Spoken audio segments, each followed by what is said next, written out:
right. I am so excited to have Carrie and Sara with us from the Take Heart Special Moms podcast. We're missing Amy today, who's also part of their amazing podcast, but I am so honored to have the two of you here today. So welcome. Thank you. Thank you.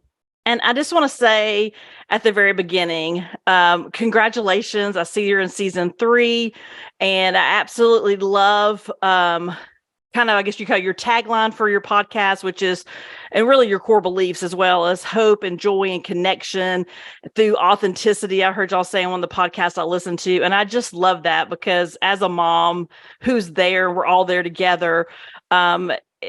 It's so unique sometimes to find people talking in that space as opposed to some other spaces as it relates to, helping parents and helping families.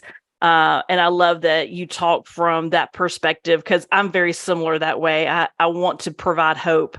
I want to provide some positivity, but at the same time, being transparent and authentic. And so I love that is also some core values that your podcast has.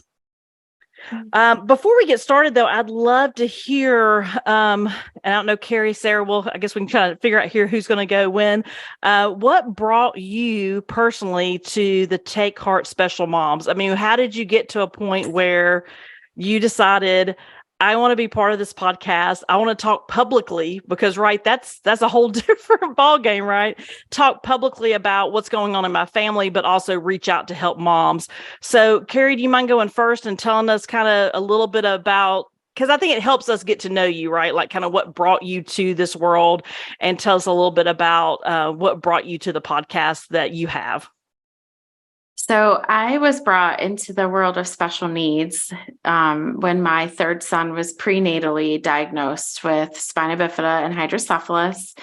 And our journey took kind of a road less traveled when he was 2 weeks old. So he went into respiratory failure, and we spent over 2 months in the hospital. He spent a month in the ICU fighting for his life. And after that, we brought home this medically fragile baby who was hooked up to life-saving machines. He had a trach, a ventilator, feeding tube, and we had private duty nursing in our home and have ever since. He's 16 now. And then our journey has just been a lot of ups and downs. He's been in the hospital many, many times. I am the hospital stay expert, I like to call myself. And he's had 61 surgeries. So we just it's always, how sometimes doctors will be like, well, this doesn't usually happen. And then that would happen to us. So that's a little bit personally about my introduction into the world of special needs. My son also has developmental delays. He has learning disabilities. He has a severe reading disorder. So it's kind of like just all the things. And then he has physical disabilities also. And then as far as the podcast, so Sara, Amy, and I actually are from 3 different states in the United States. And a week before everything shut down in 2020 in March, we had joined at the beginning of that year a writing mastermind, like a writing group together. There were about 30 women in this group. And kind of all 3 of our goals, at least individually, were to write books and at least to advance our writing and just kind of spreading the message individually. Well, then we met together in California. That was our first in-person gathering of all these women from across the United States and Canada. And honestly, I think at first we were kind of all avoiding each other just a little bit because when your whole life sometimes and your whole identity is being around other special needs parents or moms, you just kind of want to find somebody else to be your friend, to be honest. But God honestly just he had different plans. And so the 3 of us connected. We went to dinner one night, and I had heard from a place where I had spoken. A mom had said to me, I wouldn't read a book, but I would listen to a podcast. Somebody else had spoken to Sara or Amy, kind of that same idea. And then in June, we started kind of figuring it out. And it is, right? It is a figuring it out for sure. And I can say too that It is, because when it's your whole life and you're in the middle of it, sometimes you just want to do something else for a minute, right? Because I can say from my journey to the podcasting world, I had some blogs, I had done some other things that were in other spaces, right? Like travel and food and all these different things. And my husband kept saying, why don't you just talk about dyslexia? And I'm like, oh no, we live that all day, right? And then you realize, oh, that is what I'm good at though, right? Because you get it. And then I really wanted to talk to moms because, as both of you know, there's so much that goes along with it, the shame and the guilt and the just this heavy load we carry as moms and as wives. And so I really was feeling that and felt like everything I was finding for dyslexia on our end, everything was so negative. It was sue a district or do this. And I just really wanted a place where a mom could go and just kind of, just have community and just kind of, again, have that hope of what was happening. But I do know it's a hard journey to get there, right? Because at the beginning, you're like, this could be an escape to do something different. But then, God has a different idea for us sometimes, doesn't he? And he just brings us back to where we need to go. So I completely relate to what you're saying there. Definitely. Sara, you ready to jump in? Yeah. So my path into the special needs world, I don't even know if it was a path more, it feels more like a shove sometimes, but it started when my son was actually diagnosed at the age of 8. And so he has an aggressive and progressive terminal form of muscular dystrophy called Duchenne. So we put him in physical therapy. I worked for an orthopedist and we noticed that he just wasn't walking upstairs correctly and he had an awkward gait to his walk. And so we just thought, oh, we'll correct it. And I was working for an orthopedist, so why not? And kind of get him straightened out and ended up getting this diagnosis. So it was just one day he was fine. And then the next day we just were on this whirlwind. And I kind of liken it, the next 6 months were a fog. It just was this dense fog of we just didn't know what was going on. And the next few years, actually, we just didn't quite know what to do. And then I've always written, but I just never put anything out there. And we had family all over the world, and literally all over the world. And I just I really didn't want to talk about it a million different times because my son has so many doctors and we were traveling. The nearest we found his medical team was on the East Coast. And I didn't want to have to go phone call by phone call by phone call by phone call and have to relay it. So I thought, I'm just going to start a website. And so I started that. And then we just moved to a Facebook group because it was easier. And I thought, here's where you guys can just keep up with it. So that's what I did. And it kind of grew. And somebody had said, you should write. And I thought, okay. And honestly, I started this writers group because I thought I could go somewhere alone for a week. And that was kind of what it started as. That sounds great, actually, to go somewhere with just you and connect with other women. Like, yeah, that sounds great. Yeah. Let me know next time y'all find one of those. Right. I mean, I would love to say that it was more noble than that at the beginning, but it wasn't. Right. And and then I met, actually, Amy called me beforehand and wanted to know what I was wearing because that's what girls, no matter how old we are, that's what we do, I think. That's right. And then I thought, oh man, I really like her. Dang it. Because then I thought, I don't really want to connect with somebody who is, a mom with a child with disabilities. And then I met Carrie and I was like, oh, double dang it. Because I liked her too. So, and like Carrie said, we kind of avoided each other at the beginning because I didn't want to connect with them at first. And again, this is just kind of going back to our real authenticness, I guess, that where we're coming from. And again, God was like, I think sometimes it's almost like he kind of grabbed the top of your head and redirects you. He's like, you're not paying attention. This was not what I had for you. And you guys are going to like each other. And I have a plan for you. Right. And you're going to follow it one way or another. So we did. Yeah. And we were sitting around this burger joint, and I wish Amy was here to share her story too. And because she has 3 biological children, and her youngest 3 are adopted, and they have behavioral diagnoses. And one of the things, like Carrie said, her son was diagnosed prenatally. My son was diagnosed at the age of 8.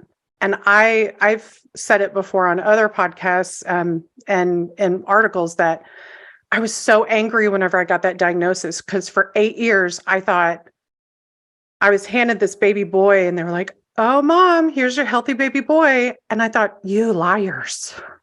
I was so angry. I wanted to find the doctors and the nurses and thought, "You lie." And Amy just she had no idea what she was getting into. And the one thing that none of us really do, and I think that goes for parenting in general and life in general, but right, absolutely. One of the things that we found as we were sitting around this restaurant in California after we tried to avoid each other for a couple days was that our paths, the diagnoses, our parenting, everything that we had gone through, I don't know what it's like to have to go through 60 whatever surgeries that Carrie's gone through. And the next time my son has a surgery, you better believe that I'm going to be like, "Carrie, I need you to forward me a list of everything I need for the hospital," because she says stuff and I'm like, "Oh my gosh, that's brilliant." So, that's the thing, that we need to rely on each other. And as we sat around that table for literally, I think it was like 3 hours, we couldn't relate on the finer tuned things, but we related on what mattered. We related on the bigger feelings and what it was like. And that's what the important things that mattered. And Amy can't relate what it's like for Carrie and I to get so frustrated about parking in the blue lines. We talk about it all the time. Yes. And Amy's like, "I know, don't park in the blue lines." I mean, she doesn't know what it's like because she doesn't have to deal with that. We didn't know what it's like to be judged when she goes to the grocery store and a child has the behavioral issues. We're learning, and she's learning. And I think that's what it's about. And that's what we connected on. So, yeah, no, I love that, because it's that, there's such differences, but then there's such common ground. I think you even said that in one of your podcasts, that, there's just something that draws us together. And even in the different communities that we're in, that, even in my community of dyslexia, there's this saying that you've met one dyslexic. Like, they're all individual and all of our kids are individual, but we still go back to those core feelings and emotions as moms, right? And the things that we go through and the things that we worry about. I would say they're more universal, I guess, or maybe that's more the common ground, and just being able to support each other. And I find that, it is still, even with the community I have, there are days you feel so, or at least I do, I feel so lonely. And then I have to remember, okay, where's my network? Who do I need to go to? Like you said, who do I reach out to when I need to know this information, or where do I need to go to get this? And many times it's our community. And I think early on, moms try to do it all by themselves, not realizing we're here, right? There's a community of moms that can support you, and we want to support people. So absolutely. And I just am in awe and about the 3 of you ladies having the opportunity to work together. Like, that's got to be so empowering and so nice to be able to have that connection and be working on the podcast together. Like, I just think that's amazing. So I'm so glad that the 3 of you were able to do that.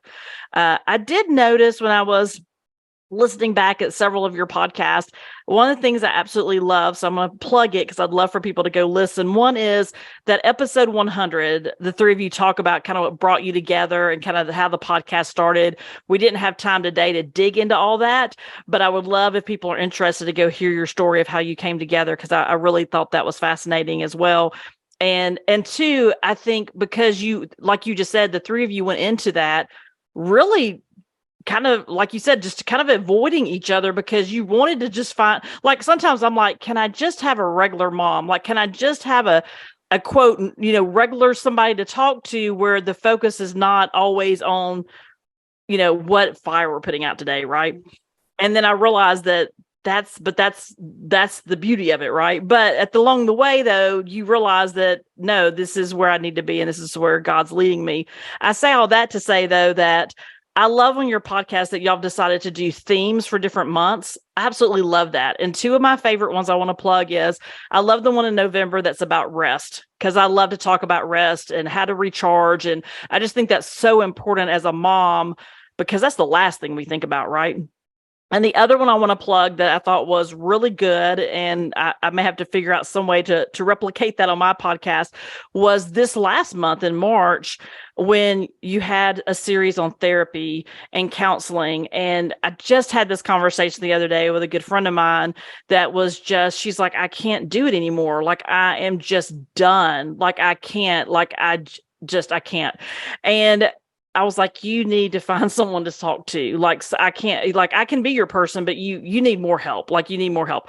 And so I love that you're digging into those hard pieces, but at the same time, you're doing that from a place of support and connection. And I just wanted to plug those two things in particular. You have lots of great stuff on your podcast, but those two resonated with me the most, probably because I also have a counseling background. So anytime we're talking about feelings and counseling, I I love all those things. So I love that, and I appreciate both of you doing that, or the three of you doing that rather. So thank you for that. But kind of pivoting from there is, I know that you've had the opportunity to have, y'all have, I think, at your own individual websites that you also write on, and then you obviously write together and do the podcast together. But I would love to hear from each of you. When you're working with moms, what do you think, or what do you hear over and over again? What is the biggest struggle when someone calls you or emails you or sends you a message on Facebook or wherever they're sending you messages? Maybe they're emailing your community's emailing you. What is the one thing you seem like, okay, so I'm hearing the same thing, but what do you feel like really resonates as far as like, this is the biggest struggle that I think moms deal with? And what do you say about those pieces? Because I think that, again, we'll find some commonalities as we have this conversation as well. Yeah, I think so. I would probably say each of us hears something a little bit different, of course, based on our child's diagnosis and all of that. Probably the biggest thing that we collectively hear is the loneliness piece. And just how people feel very isolated, and they wish that they had the community that we have, and I think that's just part of being a special needs mom. I think a lot of times there's guilt, there's shame, there's this sense of we're going to exhaust the people around us because of the support that we need. And then I think we also tend to isolate ourselves because we feel like our parenting journey is just so completely different than our coworkers, our people at church, the school where our kids might be going, or the homeschool community our kids might be in. And we just tend to draw away instead of looking for the common ground that we can have and build on. And I think one of the things that you said earlier, Nicole, was about how you kind of think of the mom that you need to talk to for different aspects, of our lives. And I think that's really important. I think sometimes we feel like hopefully I'm not taking everything Sarah's going to say, but I think a lot of times we tend to want to find somebody just like us, or we feel like we have to have this box. I know for me in general, like in the beginning, I didn't feel like I fit in with the community of spina bifida. So spina bifida is a neural tube defect. My son was born with an open hole in his back. He's essentially paralyzed. It is the most common birth defect in the United States. It affects more people, more babies. I think it's like 1 in 10,000 births. And you would think that there would just be this massive community. And there is to an extent, but because my son ended up with all these rare case scenarios of his vocal cords being paralyzed and his airway collapsing, I felt very isolated and alone because I was dealing with things that other moms weren't dealing with. And so what I found, especially in those early days, was I had to find moms who might just have one connection. It was a friend of mine from church who had a son with a rare diagnosis. Nowhere close to what my son had, but both of our kids had trachs. And that was the one connection, we had. Or, is this other mom who might be dealing with the learning disabilities or whatever. So I think loneliness is one. And the other question that I personally get a lot is, so our son is third of 4 kids, and spina bifida has genetic and environmental causes. But a lot of times there are families that have 2 kids in the same family with spina bifida. And I get the question a lot, like, what made you decide to have another child? So those are our 2 that, or at least personally that one, and then the loneliness piece, I think that we hear the most. Right. So what would you say because it's similar in our community, because with dyslexia, many times it's not just the reading and spelling, and for some it's math. It's usually also, I call them other dyslexic sisters, but a lot of people, yes, co-occurrences, comorbidity. Those just sound so clinical to me. So I just say the dyslexic sisters. Like, there's a whole bunch of people trying to fight for the front seat in the car.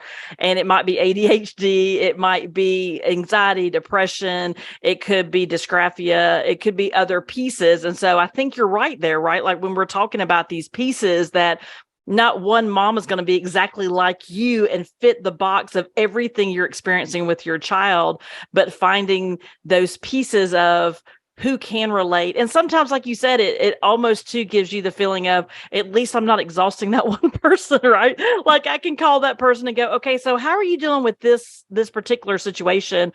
And they're able to kind of walk me through that. And I think too, what is different for us as far as the dyslexia community, a lot of ours is what we call an invisible disability. Like, someone sees our child and doesn't realize that they're not reading at grade level, or they're struggling in these areas. And then there are other pieces they do well at. So they're like, well, there's nothing wrong with your kid, those types of things. So it's a completely different experience than what you're experiencing, obviously, in your community.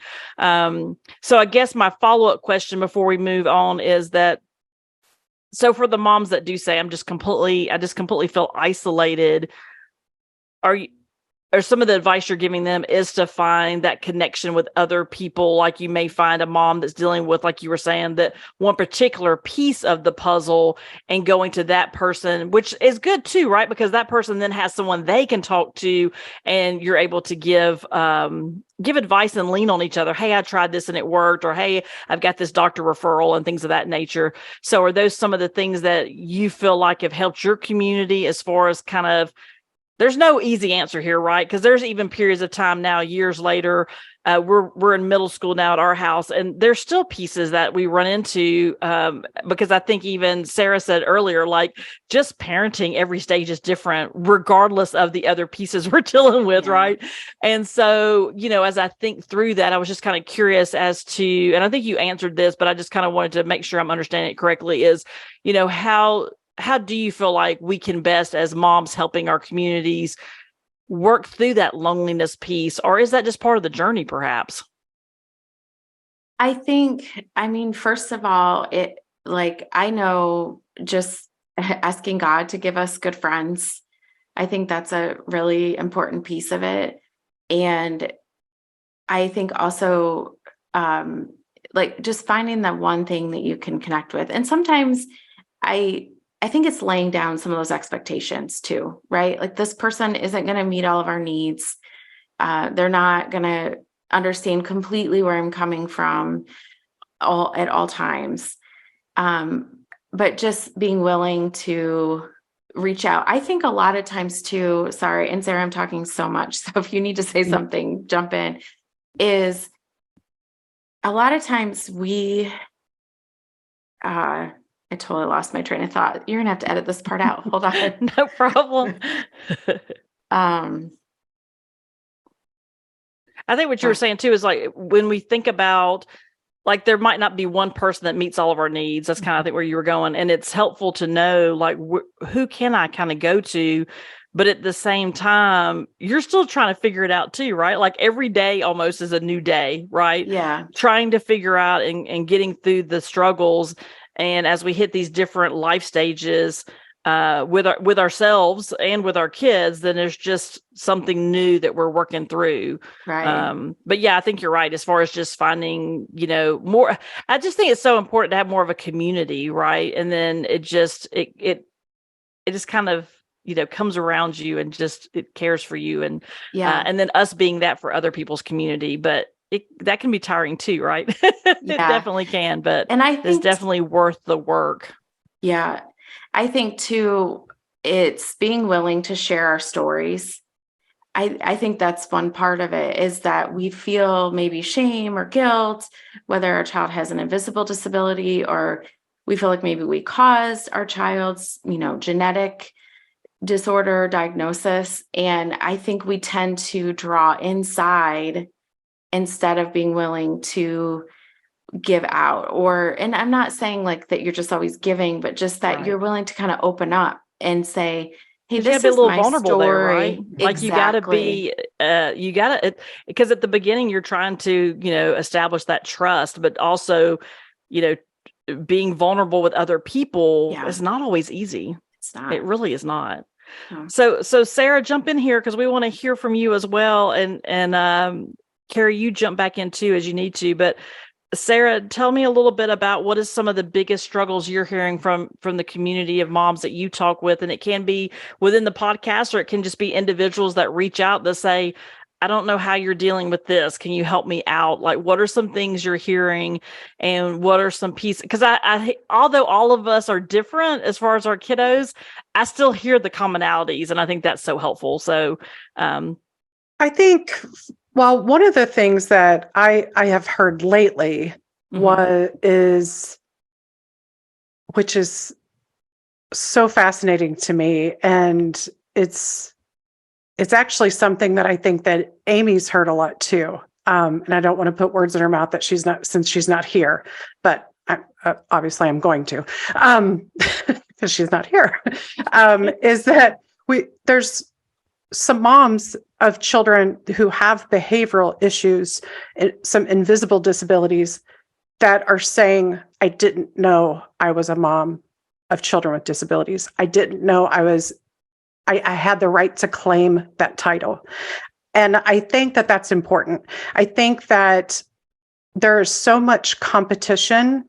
And Carrie has said before that the competition goes both ways. The competition is, well, you don't have it as bad as I do. I have this, that, and the other. Or the competition can be, well, I don't have that much to complain about. My child doesn't have to deal with this, that, or the other. And I could sit here and say, well, I don't have to deal with 60 surgeries like Carrie does. I don't have to spend that much time in the hospital. Where Carrie could then say, well, I don't have to deal with a terminal diagnosis. And then we could miss out on that friendship. We could have not started that podcast if we had stayed in that space. And I think that that's the important aspect of it. And Amy could have said, well, I don't have to deal with the medical stuff. And then she could have missed out on that. And so I would say that a lot of it is what we're hearing right now is, I didn't even know I was allowed to claim that. And if your child has those, whatever the title that you want to put to it, if your child has a disability, if your child has the different need, a special need, then that's a commonality that we have. And we might not have wanted it, but we have it. And we should rely on that. And I think for what I hear personally, and I think this goes along with my son's diagnosis, is whenever we received my son's diagnosis, like I said, he was 8 years old. And my husband and I are in leadership and at our church. I was brought up Christian. My husband was not. He was not brought up in the church. And he, at the age of 26, was baptized. And he actually did not skip a beat with the diagnosis. He turned to Christ. He was, okay, we've got this. God's on our side. I had the exact opposite reaction. I was so angry. I was livid, and I was heartbroken, and I was confused. I had a lot of doubt. And so a lot of the moms that I'm speaking to don't know what to do with those emotions. And there's a lot of shame with that too, of how can I be this angry at a God that I have believed in for so long, or that I feel that I have said cares so much about me. And if they're anything like me, and if anybody's listening, I spent months, if not years, I'd say 2 to 3 years after my son's diagnosis, walking into church, not just for 45 minutes every Sunday, but days throughout the week, volunteering, teaching children. And I felt like a hypocrite every single time, because I was so angry at him. And I think that that's part of the journey as well. I think for me, one of the things that I'm hearing is, how do I deal with that as a mom to a child with disabilities? Is how do I work through that? And that's part of what we're dealing with, what we cover in our book, is how God works through those emotions. He doesn't expect you to get rid of them. He actually expects you to bring those to him. He knows you have them. But I love that. Yeah, makes sense. Yeah. And he actually gives you those emotions. He knows, he created those emotions. So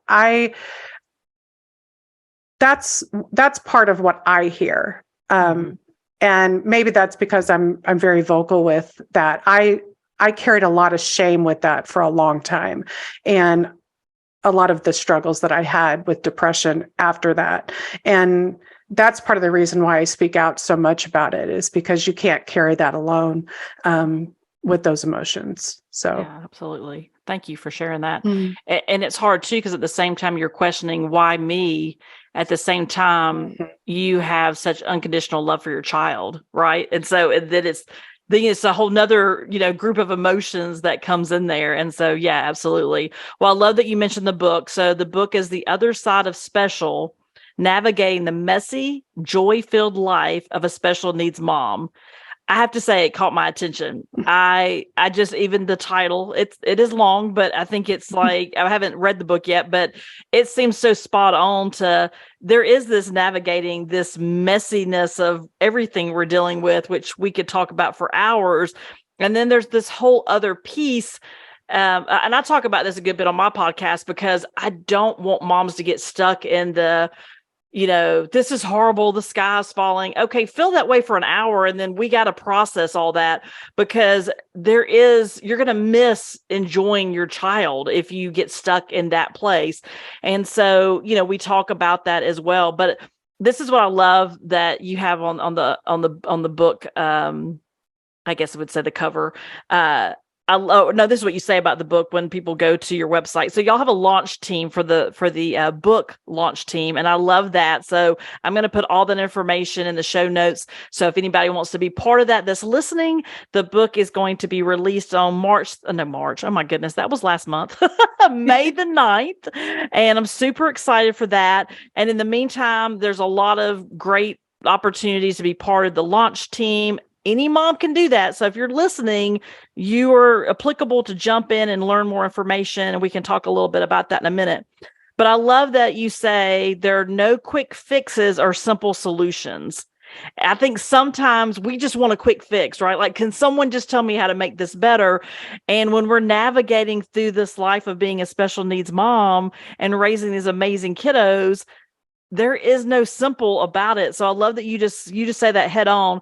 And I love that you say that what we are going to give you in the book is provide understanding, compassion, and solidarity, knowing that God is present, right? He's here with us in this difficult and messy emotions that we all are experiencing as moms. And you don't experience it for 1 week or 1 month and then you're done with it. It's the whole parenting journey. Like, it's not, you have different emotions. Obviously, you're dealing with different times, but there are no quick fixes in the world of parenting in general. But then when you layer on all the other pieces that we have to go through individually and as a collective, it just looks different. And so I love the title of the book. I love that you talk about that there are no quick fixes. So let's talk a little bit about that. And then we'll come back to the launch team piece here in a few minutes. So no quick fixes or simple solutions. Why did you think that was so important to say at the very beginning? And anybody can jump in. Like, why did you were like, people need to know that this is what we're about in this book? I loved it. Well, I think going back to, what I was saying about the emotions earlier, or, was, I think, especially when it comes to faith community,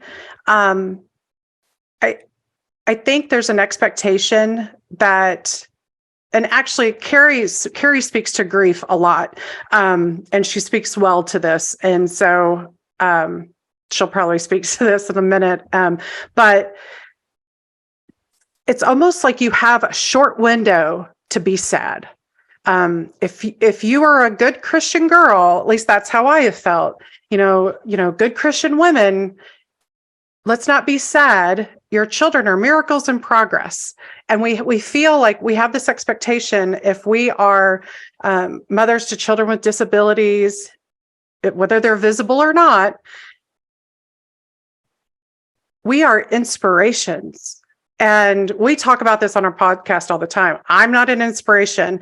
And trust me, my son is 19. He is not an inspiration. Very rarely is that child an inspiration. He's a teenager. He just happens to be a teenager in a wheelchair. We have these unrealistic expectations that are put on us because we put on this front. And it's not any more of a front than any other parent. You don't see any other parent that walks through the grocery store sharing every single thing about their life in the produce aisle. So I don't understand why they feel that we should. And so I think that that's part of it. And it's either like we're happy or sad. And as the special needs moms or moms to children with disabilities, we are allowed to be both. And there is not a time limit to your grief. There's not a time limit to your anger. That doesn't mean that we should stew in it. And I learned very early on, at least for me, that I was looking at my son and I stayed in that anger. Like I said, for anybody that's listening, it's more or less like do as I say, not as I do kind of situation. So I stayed in my anger way too long. And I realized that it was affecting my son. And I realized that my son did have a terminal diagnosis. And I was very quickly turning that terminal diagnosis into a terminal life for him because he was mirroring my personality, because that's what children do. And I thought I can make his life worthwhile, or I can make his life exactly what this diagnosis is going to be like. And I decided whatever time he has left, I'm going to make it exactly what I feel like it should be. And we were going to live it to the fullest. And that's the choice that we made. And I have not looked back, and I was so grateful for that. And I just think that there's not a time limit on your emotions. So you got to go through them as you need to go through them. Yeah, I completely. And when I said earlier, you just got to move on. I didn't mean that in any way of not feeling that, but also there's pieces where we have to take action, right? Kids got to go somewhere. We got interventions, we got medical appointments. But I do love what you just said though, because that really hits home for me. And when I talk to my community and we talk, I talk with other moms, and whether it's part of the podcast or a mom stops me that knows me, right, is that, our kids your kids, period. It doesn't matter if your kids are differently wired or whatever you might want to say. But if any kid, they take their cues from us, right? Mm-hmm. So if we get upset with the teacher or mad with the teacher, or I hate that person, or why is this neighbor doing this? The kids get that from us. And so, we know that, but I always try to remind people that, hey, remember, you can be sad for a minute and work through all those emotions, but there may be some stuff you've got to work on while at the same time figuring out, like you said, how do I best support my child and how do I kind of keep things moving? And it's ironic because a mom told me the other day, she said, my son said, I hate that you're having to do this. And she's like, what are you talking about? And I happened to have the book on my table. So for those of you that are watching the YouTube, so Overcoming Dyslexia, it's a pretty big read. And so I have a mom who is dyslexic herself. And she's like, I said, I'm going to send you the book. Don't send me the book. I won't read it. Months later, she got the book. She's like, it's amazing. I'm like, yeah, I know. But her son said, Mom, I hate you're having to do all this homework for me. I know you don't like to read, but you're having to do this because I got this thing, right? I got this dyslexia thing. And I was like, wow, I mean, they're watching our cues. And of course she flipped it and, handled it beautifully. And maybe sometimes you do and sometimes you don't, right? Because we're human and we make mistakes and we just continue to try to be better each day. But so I do love that piece. So thank you for sharing that, because I do think it's important for us to remember that we are the leaders in our family. And like you said, and it's okay for our kids to see us sad too, right? Like maybe today was just not a good day. And it gives us, I love those pieces too, though, just real quickly, because it gives us the opportunity to really, and Carrie, you're nodding, talk to our kids about emotions too, right? If they're able to have those conversations about naming those emotions and having those conversations. And I think that's, that's just something that they need to know. And as they're able to do that, it helps us communicate better with them as well. Carrie, what were you going to jump in and say there as far as just, talking a little bit about just the thoughts behind the book and kind of getting started there as well? Yeah. So I think part of just things not being wrapped up in a nice, neat bow is, I think, living in tension, which I've never been very good at. And I just have always, one of the things that I have realized, even in just the last couple of years, and because I've been seeing a counselor, since we did talk about that on our podcast in March, is that I just wanted to get through, like Sara said, you just want to get through the other side, get through the grief as quickly as possible so you can just feel okay again. While I feel like that's normal and that's human, it's not, sometimes it doesn't allow for the space of grief. And I've really been learning a lot about lament lately and the Psalms, and just how it's okay to live with these complex emotions of grief and anger and sorrow over our life not turning out like it was expected to be. But also at the same time, we can still feel grateful that, God carried us through something, or that we remember what he's done for us, or how we've grown, or how things have changed.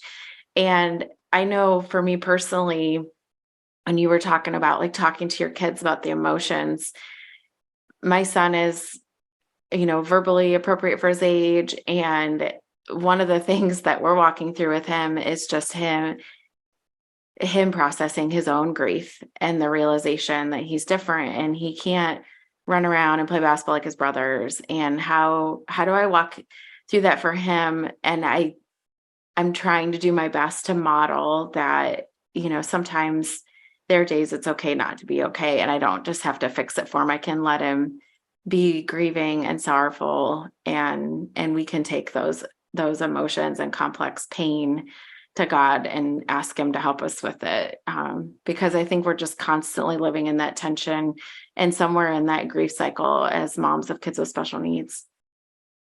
Absolutely. I think if we don't live in that tension, and if we don't show our emotions, I found that my son is like, well, I can't be upset that I have this diagnosis.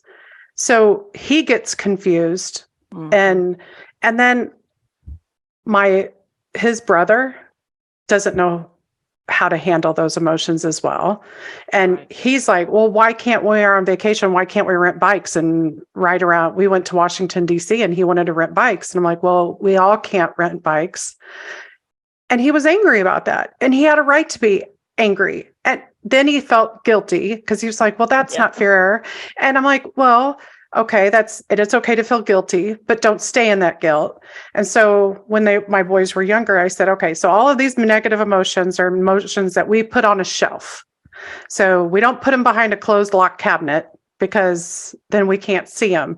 So let's put them on a shelf and then let's just go about our vacation. And then when we need to take them out, we can take them down off that shelf and deal with them. And so sometimes they're like, can we just shelve the emotions for now because we don't want to deal with them? Because sometimes it doesn't work out so well, but then sometimes it's like, we have to go to school. Can we just shelve the emotions and then we'll deal with it when we come home from school? I love that. Can we just put it on the shelf? Yeah. We'll pick it back up later. Yeah. But they're emotions and they need to be dealt with. So let's not lock them away, but and then also my husband, just because he's the man of the house and he's supposed to be quote unquote strong, doesn't mean that he's not allowed to be sad either. And I think that all of these emotions, these diagnoses are hard and they impact every single person in this house on some level. Absolutely. And a lot of these diagnoses are like a domino effect too. Mm-hmm. You know, like even with dyslexia, there's like, it's not just dyslexia. Mm-hmm. It's a domino effect. There's always, it's never just something. Mm-hmm. There's never just one diagnosis. And we find too, like in our community, because so many kids go without being identified or diagnosed with dyslexia, that usually, and this happened in our family as well, is that my husband and I both have education backgrounds, but we did not have dyslexia on our radar. And what's even more important to know is that for so many, because it is hereditary, as soon as we started reading and as soon as we started processing, my husband was like, and he's, 52 this year.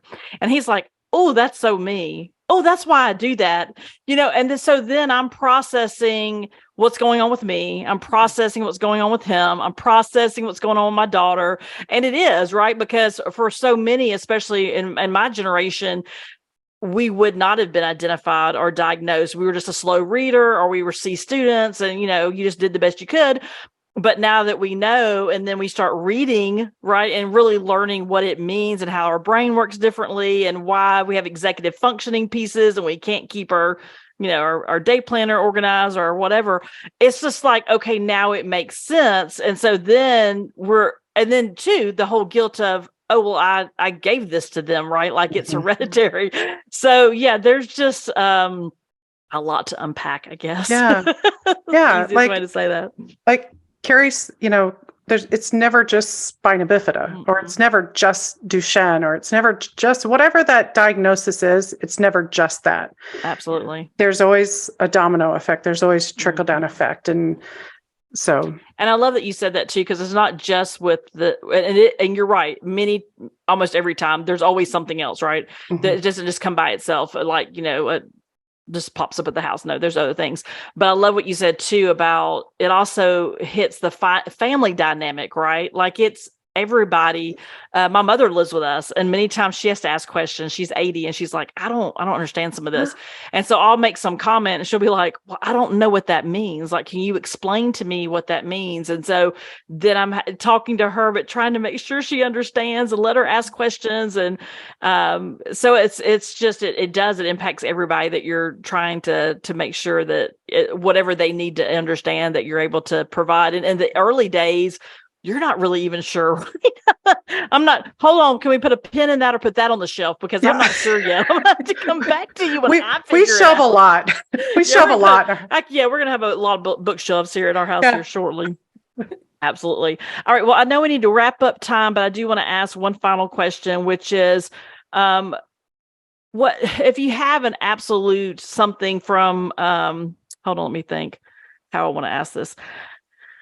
From the book, I know there's going to be you've talked a little bit of gave us a little bit of a spoiler there as far as some of the things that you're going to talk about. So I'm super excited about that. But when you think about, I know writing a book is a journey. Like I've started one many times and just can't get it finished, but I've heard so many author friends of mine say it's such a journey. It's like birthing a child. Like it's a whole process. And I'm just wondering, you know, as you're now at the end, in getting closer to the end of having it happen, you know, what are some things that you're hoping moms take away?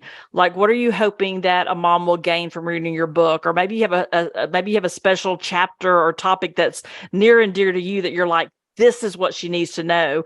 Obviously, she needs to read the whole book. But if there's something that's really close to your heart that you're like, yeah, this is it. This is the thing that I hope if she walks away with one thing from reading the book, what would that be? And of course, now we're enticing her to go get this book. So I'm super excited about that. So who wants to jump in first as we wrap up to tell us a little bit more about what can we expect from this book, and what are you excited to share with us as moms? So I can go real fast. The book goes through the messy emotions that we deal with as special needs moms. And one of the ways we tried to write it was from our 3 different perspectives, our 3 different voices and stories. So we hope that moms can pick it up and say, you know what, I'm really struggling with doubt today. I want to go read about Sara's story. And then here's some practical ways that she's learned. So we don't want to give pat answers, but we do have some practical things that we've learned along this journey, because all of us, our kids are older teenagers or adults, and we've got some ideas of that. Probably my passion is the chapter on grief. I know that sounds really weird, but it was so empowering to me to understand and realize that the expectation that grief is not something we just get over as a special needs mom, it's an ongoing part of our journey, that it's okay to feel it. I think that's one thing that holds a lot of shame and guilt, because our children are still with us, but yet when they're 16 and not getting their driver's license, like other friends are, there's grief there. And so I think just being able to name that and the ability to just lament, and to lament those hard things, and that it's okay for us to sit in these difficult spaces, but yet we also have this amazing hope at the same time. Sara, do you have anything to add? I think with Carrie, what Carrie said is that if you're just struggling with one emotion, you can just grab it and read that. And that's what we all live, very busy lives. And we know you're not going to sit down and sit by the fireplace for a whole Saturday and read your book. That's just not our lives. Yeah. And that's what our podcast is about too. Our podcast is 12 to 15 minutes because that's how long you have to go drive to therapy and back. So that was the premise of our podcast too. So, and actually I think my favorite chapter ended up being navigating a crisis. We ended up having a bonus chapter at the back, and I was writing this chapter and I was having a minor meltdown, and I was texting Amy and I said, I have nothing. I'm not navigating a crisis. What do I write about? Because it was supposed to be navigating a crisis while we were writing the book. And she said, are you kidding me? Your husband lost his job. You had to change your son's entire medical care in the middle of COVID. And I thought, oh yeah. And it dawned on me, how often as moms are we navigating a crisis and we have no idea we're navigating a crisis because we're just getting it done. And so that ended up being my favorite because it's just what we do. I love that. And I talked to a couple of moms recently, and I said the same thing. I was like, you realize you're in crisis. Like, this is a big deal. And she was like, I guess I am, but I just felt like this was just day to day, right? Like, this is just what I have to do when I wake up. I just have to deal with all these things that are happening in my household. I'm like, so you're at crisis mode. So let's see what we can do next. And so we had those conversations. But yeah, I think you're right. We're just so used to navigating that. But it is good to sit back and really think through. We as moms have so many strengths that we don't always recognize, right? And so I think going back to what we were talking about earlier, Carrie, too, is, I think that's so powerful too when you have a good network, because not only will someone call you out, like it's hey, you're in the middle of the crisis, but also the person that's able to say, that's your strength. Like you got this, you know what you're doing. And it's going to vary from day to day, right? But it's so important to have that community around you and figure out who those people are. And it may change in the different seasons of your life as well. And I think people need to recognize that. That's something I've had to struggle through, that, the person that was the person 4 years ago is not the person now. And that's okay. So I've had to work through that as well. So anyway, well, I will definitely provide information about the launch team. I know you have some specific pieces there that you're providing to the team. And I looked at that earlier today. So I'm super excited about jumping on that team as well, and the resources that you're providing there. So if anyone is listening and is interested in the book, The Other Side of Special, Navigating the Messy, Joy-Filled Life of a Special Needs Mom, you can pre-order it when you hear this podcast / YouTube and video. And so, or if it's after, not March, but May the 9th, you can go get your copy pretty much probably anywhere that books are sold. Although in our household, Amazon tends to deliver most often during the week. So that's usually our go-to. But I want to say thank you both so much. And please let Amy know that we missed her, and thank her for all the work that she is doing. And I just appreciate the space that you're in and the things that you're talking about. And I so appreciate you carving out time to come and speak with me and share your expertise and share about the book. I'm just super excited to get a copy. And I love that it sounds like, based on what Sara was saying, it's one of those books where I can just go back to it when I need to revisit a particular emotion or situation. And I find those books to be the most helpful. Those I can go back to later, right? And really go, okay, and this is one I need to keep handy. So when I'm having that kind of day, and if you've got a friend doing that, hey, you need to go back to chapter 6, right? Like you need to go read that'll be good for you to think about. And so I think it's even good to share with others as well, as we are all kind of dealing with those pieces. So thank you both so much. Thank you, Nicole. Appreciate it. Thank you for having us. Yeah.